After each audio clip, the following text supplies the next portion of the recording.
Hey guys, welcome back to Poly Studies. So guys, कैसे हैं आप सब? आई होप आप सभी अच्छे होंगे। सो गाइस, आपने हमारी first video design of joints की देख ली होगी और आज ही आपकी दूसरी वीडियो है इस चैप्टर की। सो गाइस, उस जो पहली वाली चैप्टर में हमने डिस्कस किया था, जो इस अस्थाई जोड़ होते हैं, वहाँ पर उन चीज़ों के बारे में डिस्कस किया था। पूरे जो अस्थाई जॉइंट थे वो हमने कंप्लीट कर लिए थे। अब यहाँ पर हम जो डिस्कस करने वाले हैं वो करने वाले हैं स्थाई जॉइंटों की। यहाँ पर इस वीडियो में हम स्थाई जॉइंट के जितने भी टॉपिक हैं वो इस वीडियो में कंप्लीट कर लेंगे। उसके बाद आपकी जो नेक्स्ट वीडियो आएगी वो न्यूमेरिकल्स के ऊपर होगी। इसमें काफ़ी न्यूमेरिकल्स हैं जो एग्ज़ाम में पूछे गए हैं, उन सभी को मैं डिस्कस कराऊंगा जिससे कि आपकी तैयारी आसानी से हो जाए और आप अच्छे से मार्क्स अचीव करो इसमें। स्टार्ट करते हैं। सबसे पहला टॉपिक है यहाँ पर कि जो एडवांटेज है रिविट और डिसएडवांटेज हैं इसके बीच में, रिविट के बीच में। देखो यहाँ पर मैं इस चीज़ के बारे में बताऊँ, जो आपके जो स्थायी जोड़ होते हैं ना, परमानेंट वाले, तो वो जो परमानेंट जॉइंट्स होते हैं इनमें कौन कौन से आते हैं। जैसे एक तो होती है वेल्डिंग, ठीक है, वेल्डिंग, और दूसरी होती है रिवेटिंग। इसमें दूसरी रिवेटिंग। तो यहाँ पर हम दोनों टॉपिक को कवर करेंगे इसमें। ओके, यहाँ पर पहला टॉपिक हम स्टार्ट करेंगे रिवेटिंग, उसके बाद वेल्डिंग।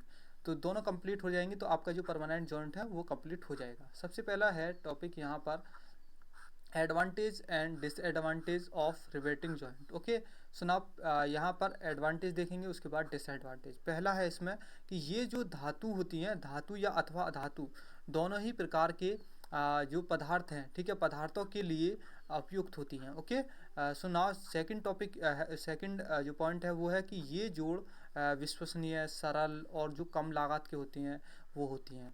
ओके, सो तीसरा पॉइंट है इनके द्वारा जो असमान मोटाई को सरलता एवं शीघ्रता से क्या करते हैं, हम जोड़ देते हैं आसानी से। ओके, नेक्स्ट पॉइंट है इनके द्वारा जो प्रयोग होने वाली उपकरणों की जो प्रारंभिक लागत है और रखरखाव है वो क्या होता है, कम होता है। मतलब ज़्यादा लागत नहीं आती है, वो कम आ जाती है रख रखाव। नंबर नेक्स्ट है इन जोड़ों को बनाने के लिए किसी कुशल कारीगर की आवश्यकता नहीं होती है। जो कम कुशल कारीगर की आवश्यकता नहीं होती है, कम कुशल कारीगर की आवश्यकता इसमें पड़ती है। सुनाओ नेक्स्ट पॉइंट है इन जोड़ों के लिए उच्च तापमान पर गर्म करने के लिए आवश्यकता नहीं होती है। इसके डिसएडवांटेज हैं कि जो नंबर पहला पॉइंट है कि रिवेटिव जोड़ न तो जलरोधी तथा ना ही क्या होती है, वायुरोधी होती है। ये क्या होते हैं, ये जो होते हैं कि जॉइंट होते हैं, ये ना तो जल के रोधी होते हैं ना ही वायु रोधी होते हैं। ये इसकी एक तरीके की हानि है। तो वहाँ पर हम यूज करेंगे वेल्डिंग वाली। जो जोड़ों की जो दक्षता होती है, एफिशिएंसी, और जो फटिक सामर्थ्य होती है वो क्या होती है, कम होती है। और जो वेल्डिंग की होती है वो काफ़ी अच्छी होती है, एफिशिएंसी उनकी भी, और जो सामर्थ्य होती है, स्ट्रेंथ होती है, वो उनकी अच्छी होती है। नंबर नेक्स्ट है कि कुछ विशिष्ट उपयोग जैसे खाद्य या रासायनिक, सैनिटरी संबंधी मशीन उपकरणों के लिए क्या करते हैं, ऊपर उठे रिवेट शीर्ष अच्छे नहीं होते हैं। ओके, यहाँ पर कहने का मतलब ये है कि इसका, जैसे कि कोई हमने खाद से रिलेटेड कोई उपकरण है, ओके, तो वहाँ पर क्या है, रिवेटिंग लगाएंगे तो रिवेट बाहर की ओर बाहर की ओर दिखाई देती हैं। उससे क्या होता है कि वो अच्छी नहीं लगती हैं। ओके, इन उपकरणों में।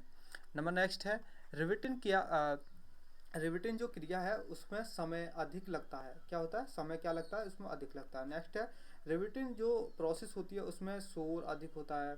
इससे क्या होता है कि यांत्रिकृत नहीं किया जा सकता। इसको क्या किया नहीं किया जा सकता, यांत्रिकृत नहीं किया जा सकता। यहाँ पर आपने डिसएडवांटेज और एडवांटेज आपने रिवेटिंग के समझ ली हैं।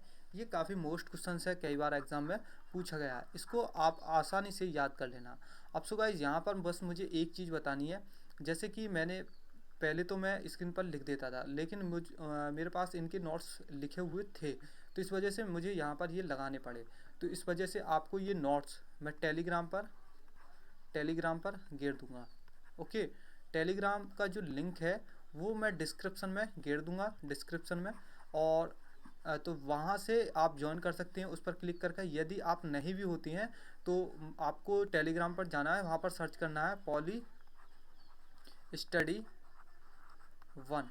वहाँ पर मैं एग्ज़ाम से रिलेटेड काफ़ी चीज़ आपको वहाँ पर देखने को मिलेंगी। बहुत सारी चीज़ वहाँ पर अवेलेबल हैं, वहाँ पर अपलोडेड हैं इस चैनल पर। और एग्ज़ाम से पहले मैं वहाँ पर आपके लिए चैट भी ओपन कर दूँगा, जिससे कि आप आसानी से एक दूसरे स्टूडेंट से आसानी से मदद भी लो और आसानी से डिस्कस कर सको किसी भी टॉपिक पर। एग्ज़ाम से पहले मैं उसको चैट को ओपन कर दूँगा इसकी। तो यहाँ पर आपको PDF मिल जाएगी आपको इसकी, जो भी मैं समझा रहा हूँ, ठीक है। तो बाकी किसी भी जो और की है उसकी PDF नहीं मिलेगी मशीन डिज़ाइन की, इसकी ही PDF मिल जाएगी क्योंकि ये बनी हुई है। बाकी मैंने स्क्रीन पर खुद लिखा था तो उसकी PDF नहीं है। सो ना यहाँ पर नेक्स्ट है, नेक्स्ट है, इसको थोड़ा काफ़ी बड़ा कर लेते हैं। यहाँ पर अभी आपको नहीं दिख रहा होगा अच्छे से, इसको कवर अप करेंगे।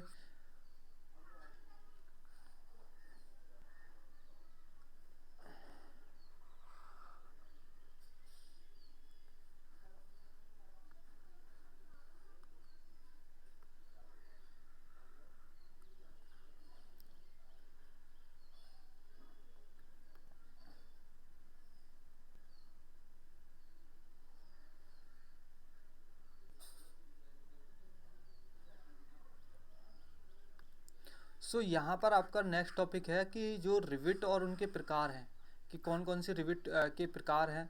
तो रिविट एक बेलनाकार छड़ है जिसके दो भाग होते हैं। सबसे पहला भाग है अपसेट एंड, जिसे शीर्ष हेड कहते हैं। दूसरा है कि जब लंबा बेलनाकार भाग, जिसे बॉडी या सैंक कहते हैं। ओके। वर्गीकरण क्लासिफिकेशन, नंबर 1, काट क्षेत्रफल की आकृति के आधार पर हम करेंगे। जैसे कि आपका सॉलिड रिविट होगी, इनका जो सैंक होता है वो ठोस होता है तथा ये सामान्य कार्यों के लिए प्रयोग की जाती हैं। नंबर बी, होलो रिविट, तो इनका जो सैंक है वो खोखला होता है तथा ये जूतों के या जो तस्मों के लिए या फाइल कवरों के आदि में प्रयोग करते हैं हम इनको।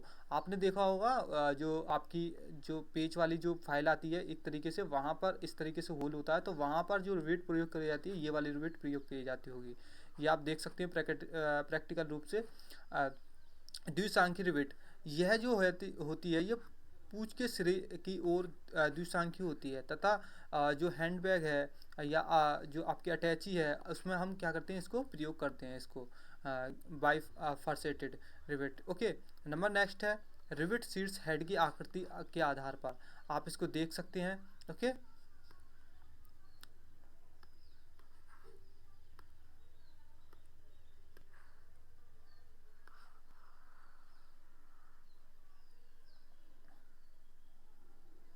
तो यहाँ पर ये आपको दिख रही हैं आसानी से शीर्ष यहाँ पर ये इसके आधार पर, ठीक है।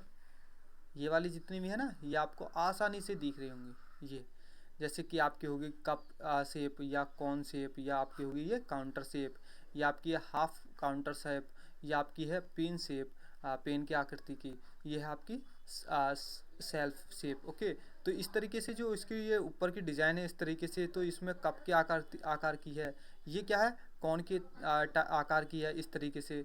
ये क्या है, ये आपकी काउंटर शेप में है। अब देखो यहाँ पर कुछ चीज़ हैं, ये 0.6D, 1.7D, 2D, 1.5D या 0.5D, इस तरीके से ये हैं। ये इसकी लेंथ है। ओके। ये आपको आसानी से यहाँ पर दिख भी रहे होंगे, मैं बता भी रहा हूँ आपको किस तरीके से है। वैसे तो आपको जब एग्ज़ाम में ये क्वेश्चन आए तो आप वहाँ पर इसको ना लिखें, कोई दिक्कत नहीं है, आप इन सब चीज़ों को याद करोगे तो इतना काफ़ी चीज़ याद नहीं कर पाता है स्टूडेंट। तो आप ना भी लिखें तो कोई दिक्कत नहीं है, लेकिन इनके जो डायग्राम्स है आप इनको बना के आए अच्छे तरीके से, तो आपको एग्जामिनर अच्छे से अच्छे मार्क देगा। ओके।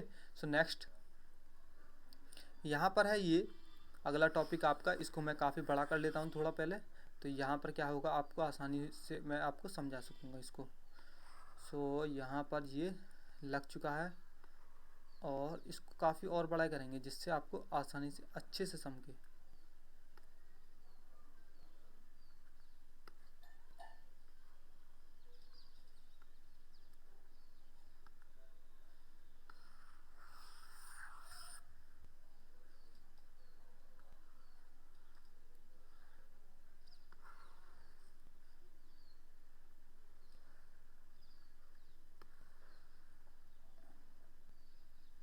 अब देखो गाइज, यहाँ पर आपका जो नेक्स्ट टॉपिक है वो है रिविट जोड़ के प्रकार। ओके। तो यहाँ पर नेक्स्ट टॉपिक क्या है, रिविट जोड़ के प्रकार, टाइप्स ऑफ रिविट जॉइंट्स। यहाँ पर प्लेटों को जोड़ने के ढंग के आधार पर है ये। रिवेट जोड़ मुख्यतः दो प्रकार के होते हैं। सबसे पहला लैप जॉइंट, नंबर दो बट जोड़ या टक्कर जोड़ कहते हैं इसको हिंदी में। आप इनको अच्छे से ध्यान रखना, लैप और बट। ओके, यही एग्जाम में लिखे आते हैं हिंदी में भी और इंग्लिश में भी। अब देखो यहाँ पर दो डायग्राम है, पहला डायग्राम ये, दूसरा डायग्राम ये। जो पहला डायग्राम है वो है सिंगल रिवेटेड लैप जॉइंट, ये है आपका डबल रिवेटेड लैप जॉइंट, दोनों ही लैप जॉइंट के डायग्राम है। सो यहाँ पर क्या होता है, इस तरीके से एक आपकी ये चादर होती है, इस तरीके से ये आपकी चादर हो गई या स्टील की कुछ चादर है, इस तरीके से पहली हो गई। ये है आपकी दो। आप इन दोनों चादरों को एक दूसरे से क्या करते हो, जोड़ते हो। तो वहाँ पर क्या करेंगे, यहाँ पर इस तरीके से रिविट करेंगे, तो रिविट करने के बाद इस तरीके की आकृति मिल जाएगी।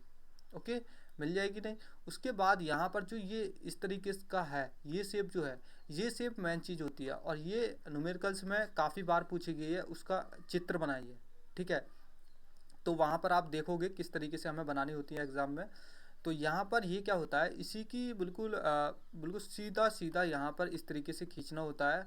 और जिस तरीके की ये इसकी जो लंबाई होती है ना, इसकी ये वाला जो होल है इसकी लंबाई, तो इसका आधा लेकर यहाँ पर प्रकाल में भरकर इसको गोल गोल कर देते हैं, मतलब इसको सर्किल बना देते हैं। सपोज मानो इसकी लेंथ है यहाँ पर 4, तो यहाँ पर हम क्या करेंगे, दो प्रकाल में या कंपास में दो का डायमीटर भरेंगे। उसमें दो का डायमीटर भरने के बाद उसका सर्किल बना देंगे, इस तरीके से सर्किल बन जाएगा उसका। ओके, इस तरीके से ही ये बनाने होते हैं, पर यहाँ पर क्या करना होता है, 3 बनाने होते हैं आपको। ओके, इसी तरीके से यहाँ पर क्या है, ये डबल है, मतलब आपने दो रिविट यहाँ पर जोड़ी, इस तरीके से पहले से ही आप इसको समझ जाएंगे। ओके, सो नाउ यहाँ पर क्या करेंगे आगे। ओके, आगे क्या करना है कि आपका जो टॉपिक है इसी का रिविट जोड़ के प्रकार का, वो है बट जोड़। बट जोड़ भी यहाँ पर आपको अच्छे से समझना है, क्योंकि एग्जाम में ये भी कई बार पूछा गया है। ओके, तो यहाँ पर आ जाता है आपका बट जोड़। तो बट जोड़ है ये वाला टॉपिक। तो यहाँ पर इस प्रकार के जोड़ में क्या होता है कि जोड़े जाने वाली दो प्लेटों जो प्लेट होती हैं या चादर होती हैं, उसकी जो मोटाई है, मोटाई को मिलाकर उन्हें एक सीध में टक्कर करके रखा जाता है।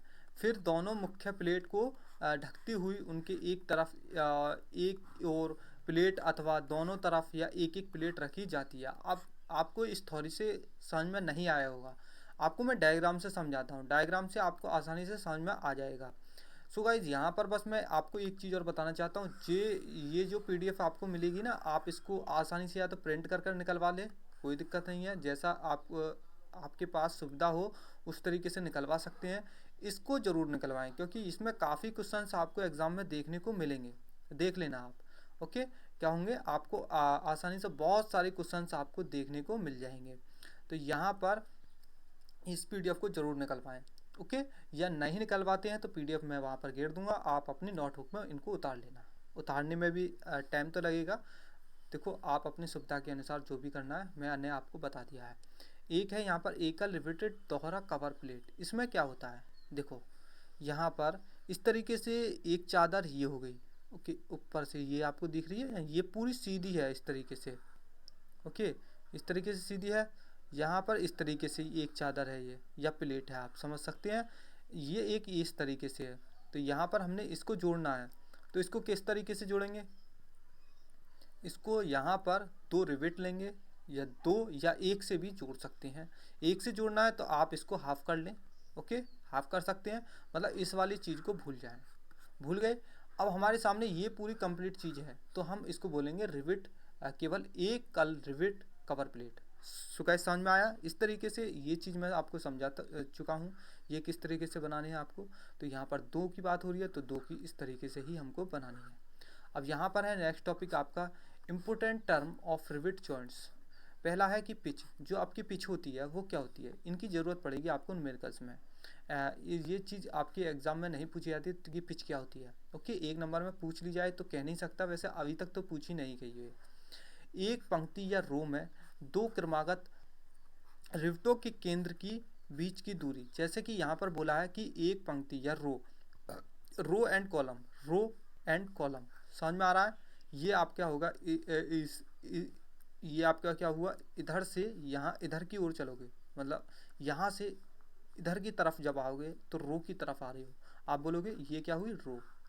ओके, सो नाउ यहाँ पर नीचे से ऊपर की ओर जाओगे या ऊपर से नीचे की ओर जाओगे तो वो क्या चीज़ होती है, कॉलम।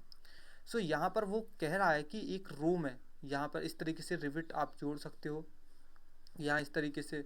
तो ये जो है इनके बीच की दूरी, एक ये और एक ये, दो दोनों के बीच की दूरी क्या होगी, यहाँ पर बोल रहा है कि केंद्रों के बीच की दूरी, एक इसका केंद्र होगा यहाँ एक और एक इसका केंद्र, केंद्र आप जानते हैं बीच में होता है, इनके बीच की दूरी को हम क्या बोलते हैं, पिच।